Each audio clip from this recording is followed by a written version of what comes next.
We'll start off with the AP poll. Number 1, Penn State jumps from number 10 to number 6 after defeating number 22 Auburn 28-20 in Happy Valley.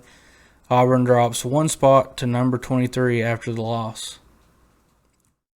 That was a really good game. I think Penn State has really showed that they're for real, but Auburn's not totally out of it with that one loss.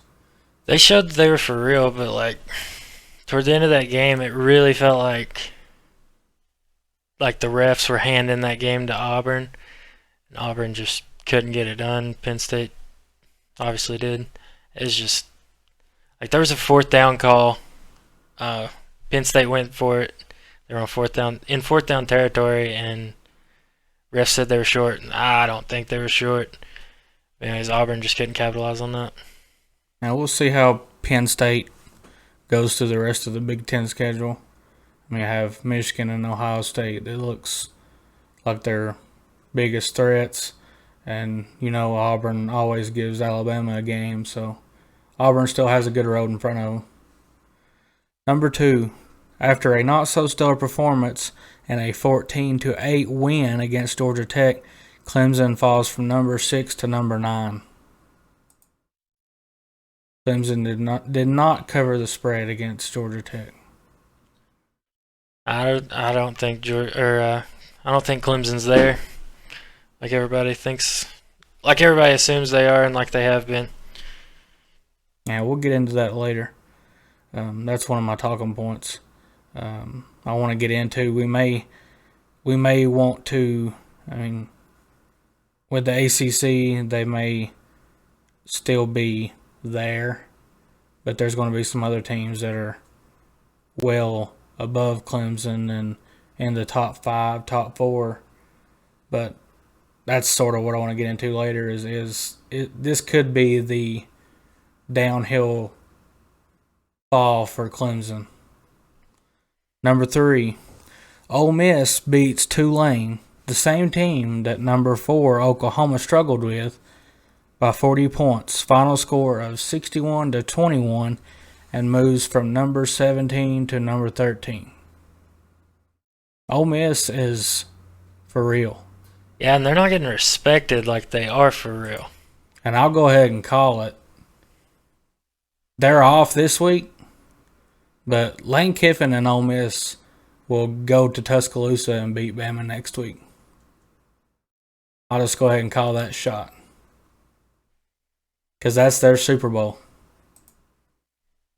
And it's a hot take, but I'll ride it. He'd be the first Saban descendant to beat him, wouldn't he? Yeah. Be a good game. And it's in Tuscaloosa, but if the same Alabama team that showed up against Florida shows up against Ole Miss, and Ole Miss shows up like they've been showing up, I'd put money on that. They have Southern Miss this week, so Alabama's basically getting a bye week too. But they still have to play. And it's just something to think about. I'll go ahead and put that hot take out there. I think they will. But we'll see. Number 4. Number 23 BYU beats number 19 Arizona State 27-17 and moves up to number 15. Arizona State falls out of the rankings. I said BYU is legit. So that's all I want to say about that. I think they're in this spot because they're 3-0. Legit and good, or no, more in legit as in they deserve to be ranked 3 weeks ago and they weren't. Then they beat Utah State, and now they beat Arizona State, and they beat back-to-back ranked opponents, and I feel like they deserve more respect. Like Ole Miss, not like Ole Miss, but Ole Miss needs more respect. There's a lot of teams in the top 25 that need more respect, and I don't know. BYU's proven themselves though. Number 5. It's another team that I'm really excited to watch the rest of the year. Arkansas smashes Georgia Southern 45-10, improves to 3-0, and jumps from 20 to 16. They didn't give them a game. I mean, they pretty much dominated Texas, and come off of that and played Georgia Southern and showed that they weren't going to be taken advantage of by a cupcake team and just skate through that game. They took care of business and went on to the next week. That's what I like about these SEC schools that haven't been in the top 25 is like Arkansas and Ole Miss, they're playing like they're playing an SEC school in every game. They're not taking it for granted that they're in the top 25. They're fighting all the way through it. Because they know that as long as they do their job, they'll probably be ranked above some of these other schools that are in other conferences. Yeah.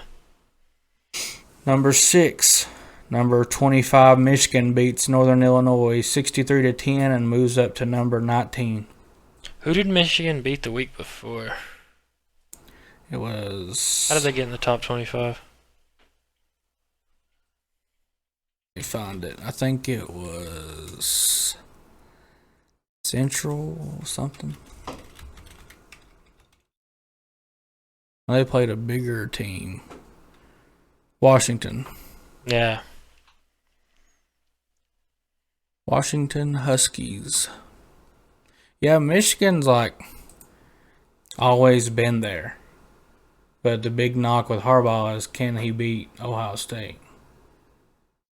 And that's going to be the big thing this year. That'll be one of the games of the year. I'm calling it. Games of the year is like... I mean, it always is. Well, yeah, but this year it's like even... I don't know. I feel like it's bigger. It'd be the Michigan-Ohio State game. Ole Miss, Bama, Auburn, Bama. That'd be the 3 biggest games. Yeah, I mean, it's going to decide the Big Ten. And Georgia, Florida. Not big enough. I never have really liked Harbaugh, but this story has to show that he can beat Ohio State. Yeah, and like how long does Michigan stick with him? Like he's been there forever. He signed a lifetime contract, but Michigan fans want to win, and if you don't win against the rival, then it don't really mean you're winning. Right. Number 7, Michigan's rival. Michigan State beats Miami 38-17 and jumps into the top 25 at number 20. Pretty sure they jumped up to where Miami was. Miami fell out. Miami had way too much hype. Yeah, didn't they start at like 11 or something? 15. Yeah. Number 1, Alabama against... No, maybe it was 11. I think it was 11, and then Florida was 15, week 1. It was number 1 Alabama against number 11 Miami. Either way, it was way too high. But, I mean, Michigan State, Michigan will be a good game if Michigan State keeps climbing up the rankings. Yeah. I mean, right now it's 19-20.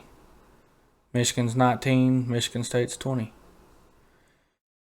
And then this crazy upset that a team that I was high on after they beat LSU.